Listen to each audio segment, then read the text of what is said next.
예, 여러분 안녕하세요. 자, 오늘은 문학 비평론의 2018년 제1학기 기출 기말고사 문제 풀이를 한번 해보도록 하겠습니다. 자, 2018년 1학기 기말고사 문제 풀이입니다. 한번 같이 공부를 해보도록 하죠. 자, 먼저 36번 문제부터 한번 보도록 하겠습니다. 자, 이 36번 문제는 이 마르크스와 관련된 이제 그런 그 문제가 나와 있습니다. 자, 36번 문제는 그래서 여기 이제 문제를 보면 다음 글을 읽고 물음에 답하시오 이렇게 나왔죠. 자, 여기 있는 이 박스는 57쪽에서 58쪽을 보시면 이 마르크스주의와 관련된 그런 이제 문제가 나오죠. 그래서 이 마르크스는 자, 무슨 서문에서 이렇게 나왔죠? 자, 여기 57페이지입니다. 자, 2018년 1학기입니다. 그래서 문학 비평론. 자, 거기에 있는 그 36번 이거는 57페이지에 이제 설명이 되고 있죠.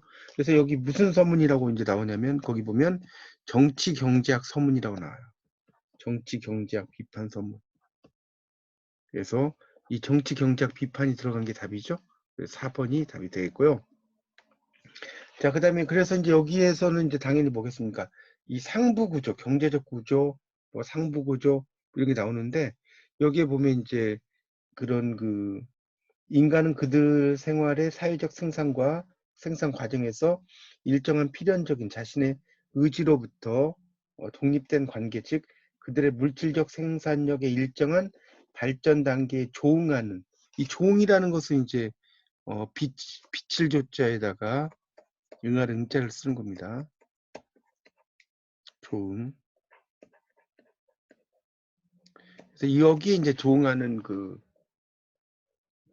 그러한 그 생산 관계 속으로 들어가고 이 생산 관계 전체는 바로 이 경제적인 구조죠.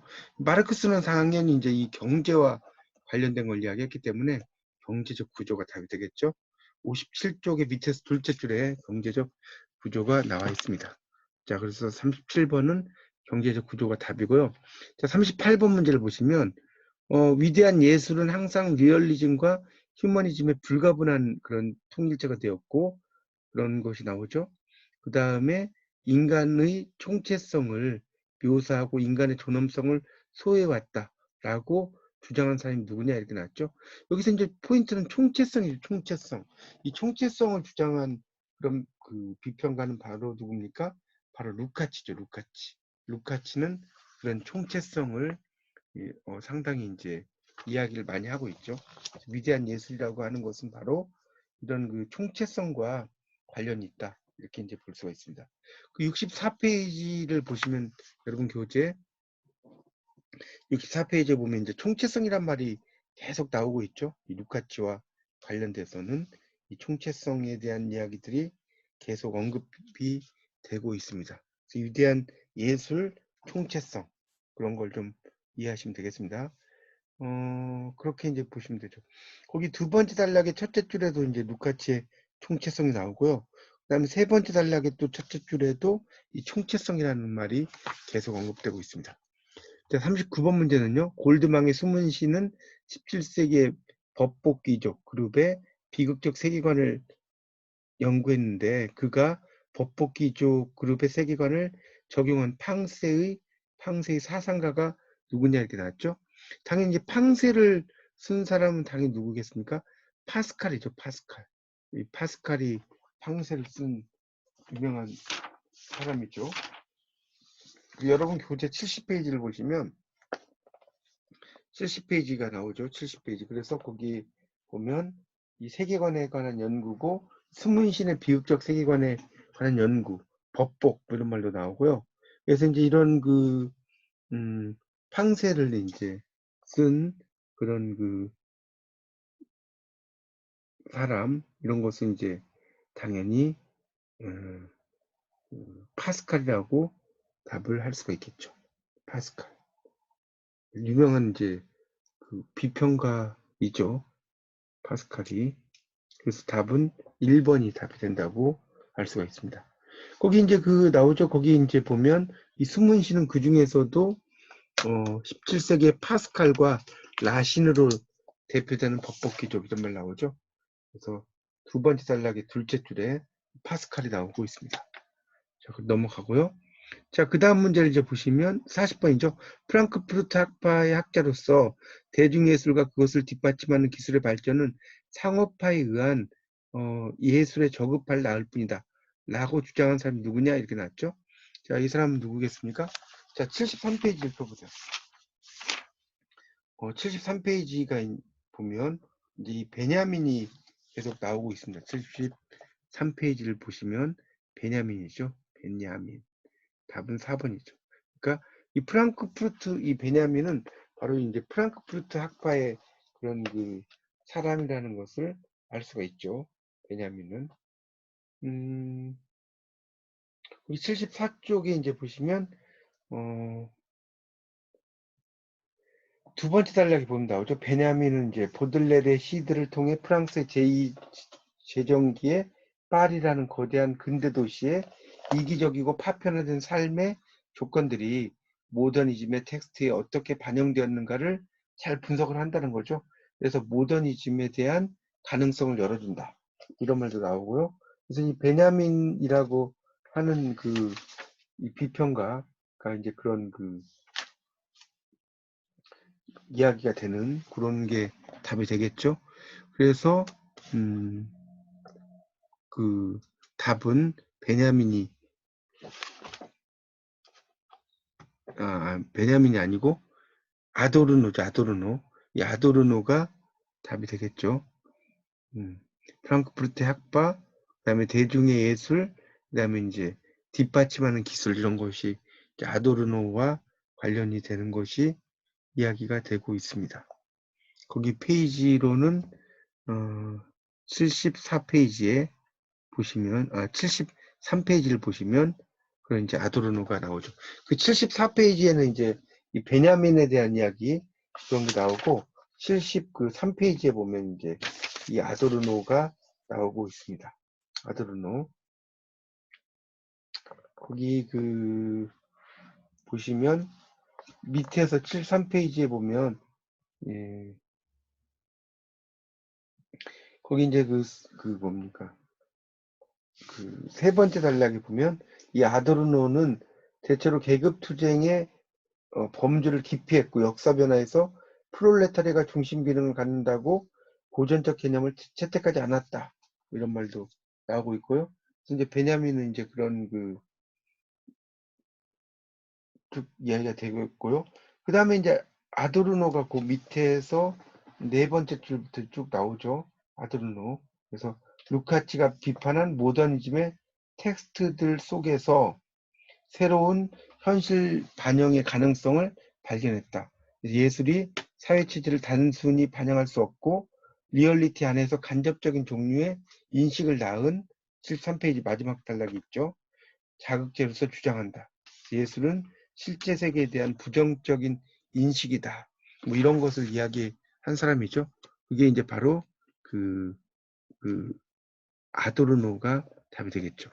그래서 이 40번 문제 같은 경우는 이제 상당히 좀 까다로운 그런 문제라고 볼 수가 있죠. 이렇게 이제 어떤 사람을 찾아가는 그런 내용이기 때문에 좀 어려운 문제에 속한다고 볼 수가 있을 것 같습니다.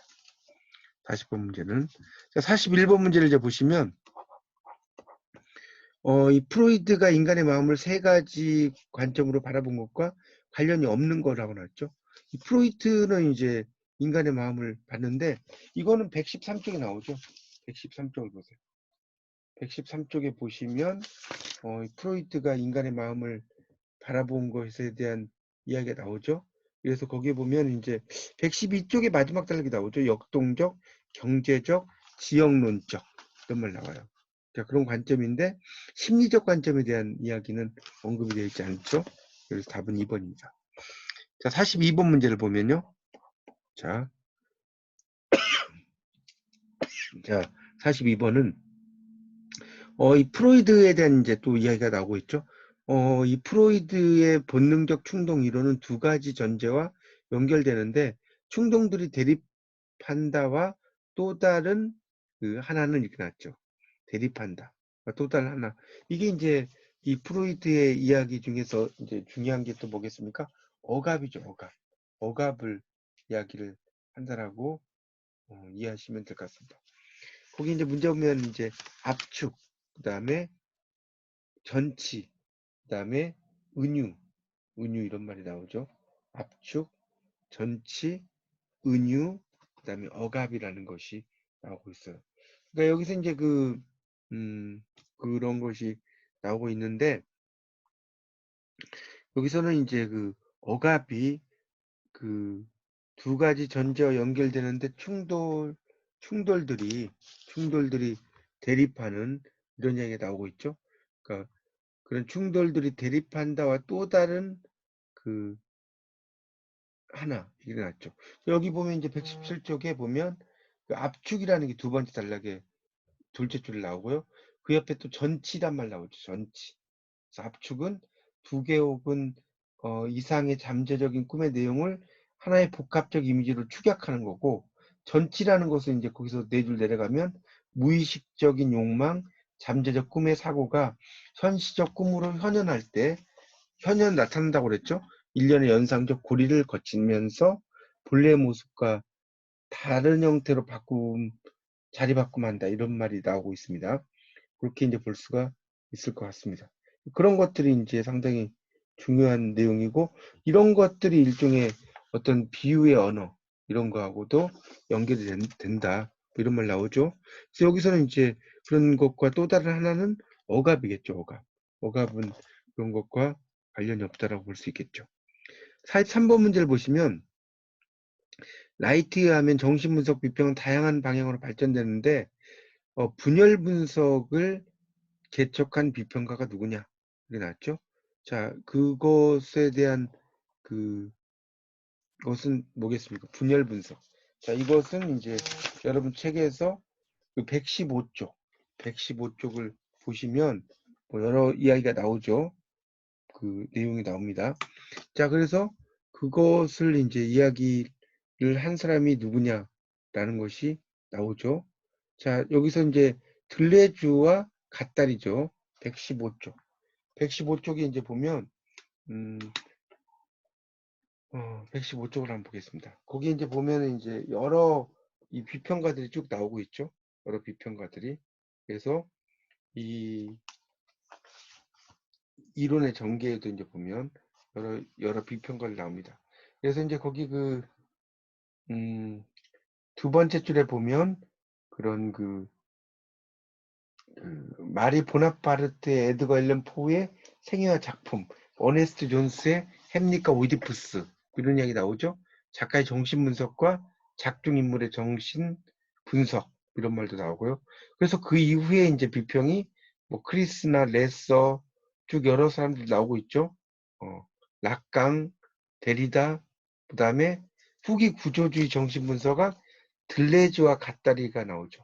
그 밑에 보면 두 번째 단락의 넷째 줄에 보면 이 들레즈와 갓다리가 나오죠. 그런 것이 나오죠. 그래서 여기서 이제 문제가 정신 분석이 다양한 방향으로 갔다. 들레즈하고 갓다리니까 여기서는 이제 갓다리를 답으로 봐야지 되겠죠. 그래서 답은 43번 3번이라고 볼 수가 있겠습니다. 자, 그다음 44번 문제를 보시면요. 락강에 대한 또 이야기가 나오죠. 락강은 단어와 단어 사이의 인접적 연결을 환유적 관계로 보았고, 그것을 프로이트의 무의식 개념인 무엇과 동일시했느냐 나왔죠. 이게 바로 이제 전치라고 하는 거죠. 전치. 이 전치라고 하는 것이 이제 바로 이 프로이트의 어떤 중요한 특징이라고 볼 수가 있겠죠. 자, 이것이 이제 바로 락강이 생각을 하는 관점이라고 볼 수가 있겠습니다. 그러니까 전치라는 것은 거기 두 번째 단락에 한 여덟째 줄쯤 나오죠. 무의식적 욕망, 잠재적인 꿈의 사고가 현시적 꿈으로 나타날 때 일련의 연상적 고리를 거치면서 본래의 모습과 전혀 다른 형태로 변신하거나 자리바꿈하는 과정, 이런 것을 이제 이야기한다고 나오고 있습니다. 자, 이런 것들이 이제 바로 중요한 어떤 특징이라고 볼 수가 있겠죠. 이런 것들이 이제 락강과 관련이 있는 거라고 볼 수 있겠습니다. 그래서 이제 그런 단어와 단어 사이의 인접적 연결 이런 것들이 이제 어떤 환희적인 관계로 보게 되었다는 거죠. 라캉의 생각으로. 자, 그래서 여기서는 이제 그러니까 답은 그 전치라고 볼 수가 있겠죠. 전치. 그 다음에 그 다음 문제를 또 보시면요. 그 다음 문제입니다. 45번이죠. 문화라는 저서에 있어서 문화를 역사가 있는 개념으로 설명한 비평가가 누구냐? 자, 이게 바로 이제 그 181쪽을 펴보시면 181쪽에 이제 거기 두 번째 단락 나오죠. 문화라는 저서에서 크리스 젠크스가 나와요. 크리스 젠크스. 그래서 여기서는 이제 크리스 젠크스가 이제 그런 문화를 역사가 있는 개념으로 본 사람이다. 이렇게 볼 수가 있겠죠. 두 번째 단락에 첫째 줄, 둘째 줄 나와요. 자, 그 다음 문제는 뭡니까? 지배계급과 피지계급의 계급이 무비판적으로 받아들일 수 있는 사회에 대한 상식을 만들어냄으로써 문화를 역동적인 투쟁과 그런 협상의 장으로 설명한 학자가 누구냐? 자, 여기서 누구겠습니까? 이건 이제 192쪽을 좀 펴보시면 이 192쪽에 보면 이제 그람시가 나오죠. 그람시라는 사람이 이제 그런 이야기를 하는 거죠. 거기 192쪽에 마지막 단락에 보면 나오죠. 거기 이제 그 둘째 줄에 그가 언급하는 그람시가 행한 마르크스주의의 전치는 전통적인 마르크스주의에 결여되어 있던 문화에 대한 풍부적인 논의, 역사적 특수성, 헤게모니의 논의 이런 말 나오죠. 헤게모니라는 것은 일종의 지배라는 뜻으로 이해하시면 됩니다. 헤게모니. 이 말이 이제 지배를 의미하는 표현이라고 이해하시면 될 것 같습니다. 그래서 여기에서는 당연히 이제 뭐겠습니까? 이제 그람시의 생각이 이제 이런 거죠. 그람시. 그래서 그런 지배계급과 피지배계급의 그런 문제들 이런 것을 이야기하는 거. 여기 이제 헤게몬이라고 하는 것이 특히 이제 지배계급과 피지배계급이라고 할 수가 있겠죠. 그래서 밑에서 192쪽의 넷째 줄에 보면 그람시의 헤게모니는 지배계급과 피지배계급이 무비판적으로 받아들일 수 있는 사회에 대한 상식을 만들어냄으로써 그들로부터 동의를 얻을 때에만 가능하다는 점에서 문화를 역동적인 투쟁과 협상의 장으로 설명한다. 뭐 이런 말이 나오고 있습니다. 그람시가 답이 되겠죠. 이렇게 이제 문학 비평론 문제를 풀어보면 인물을 찾는 문제가 상당히 많이 나옵니다. 많게는 한 10문제 정도 나올 수도 있으니까 여러분 이제 인물 찾는 문제를 잘 보십시오. 47번 문제를 보시면 인간 불평등 기원론에서 불평등한 문명 사회에 맞서서 바람직한 사회는 야생의 자연, 즉 자연적인 삶이라고 말하는 학자가 누구냐?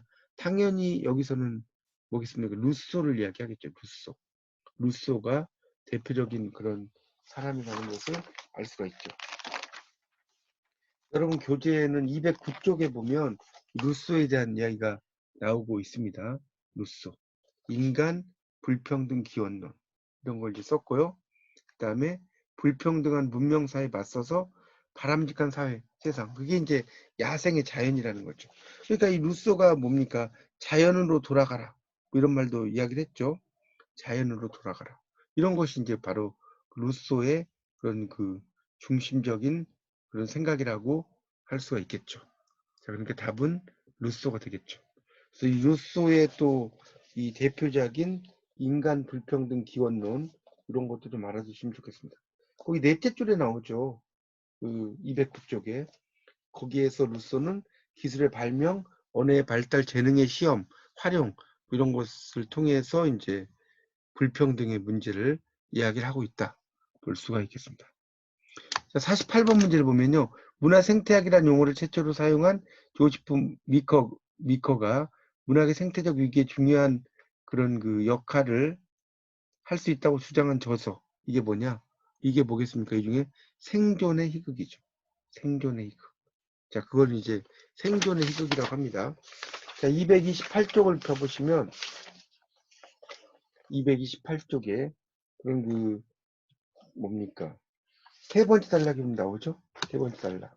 여기 보면 문화 생태학이라는 용어를 최초로 사용한 사람은 미국의 문학 이론가 바로 조지프 미커로서 생존의 희극에서 문학이 생태 위기에 극복에 중요한 역할을 할 수 있다고 말했다 이런 말 나오죠. 이제 여기서는 이런 그 생존의 희극이고요. 자, 49번 문제를 보시면 49번 문제입니다. 자, 역사 전기 비평 이론의 연구 내용이라고 하기 어려운 것은 그랬어요. 쭉 읽어보시면 문화적 배경에서 언어의 특수한 의미를 이해한다. 그 다음에 2번은 작가의 환경, 세계관. 그 다음 3번은 작품 자체에 대한 미적이고 정밀한 분석. 자, 이것은 바로 신비평의 그 특징이죠. 그러니까 49번에 나오는 3번은 바로 신비평.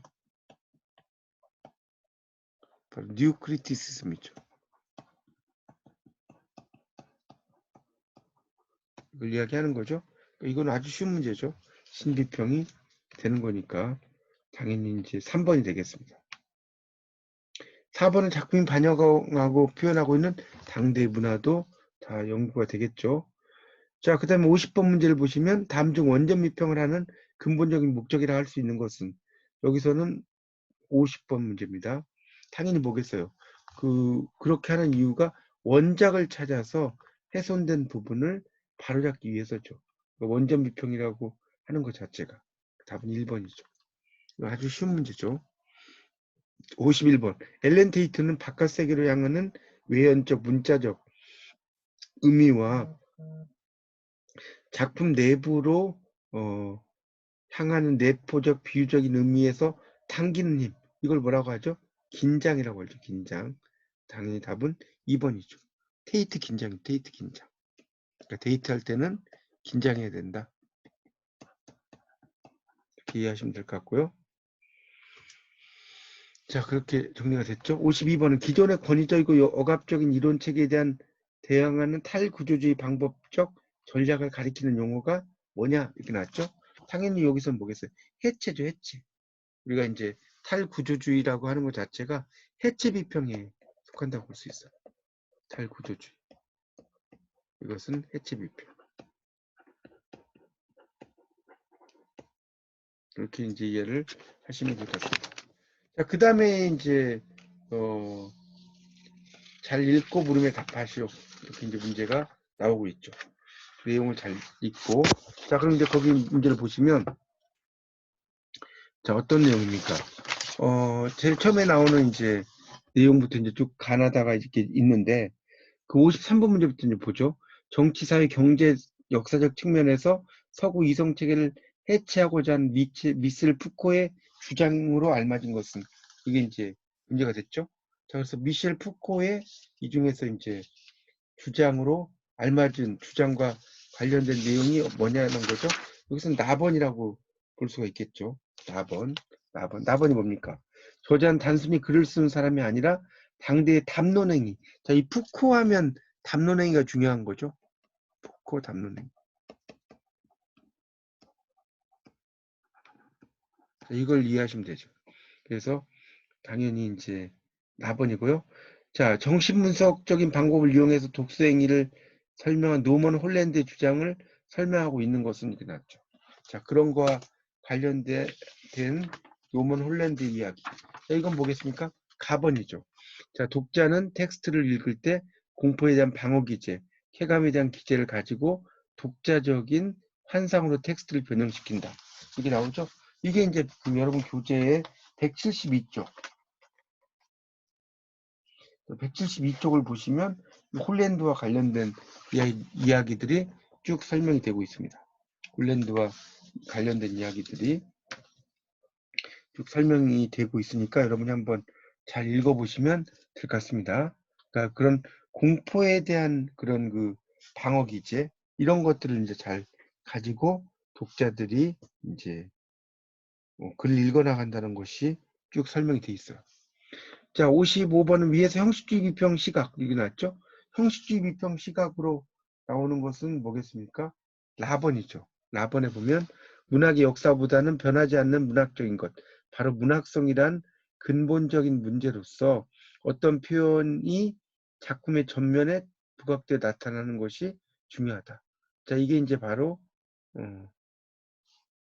뭡니까? 여기 나오는 형식주의 비평이라고 볼 수가 있겠습니다. 그러니까 답은 그 4번이라고 할 수가 있겠습니다. 자, 이렇게 일단 해서 먼저 첫 번째 수업은 좀 마치도록 하고요. 자, 지나서 두 번째 시간으로 또 강의를 하도록 하겠습니다. 내용이 상당히 길어서요. 두 회로 나누어서 또 문제풀이를 하도록 하겠습니다. 예, 수고하셨습니다.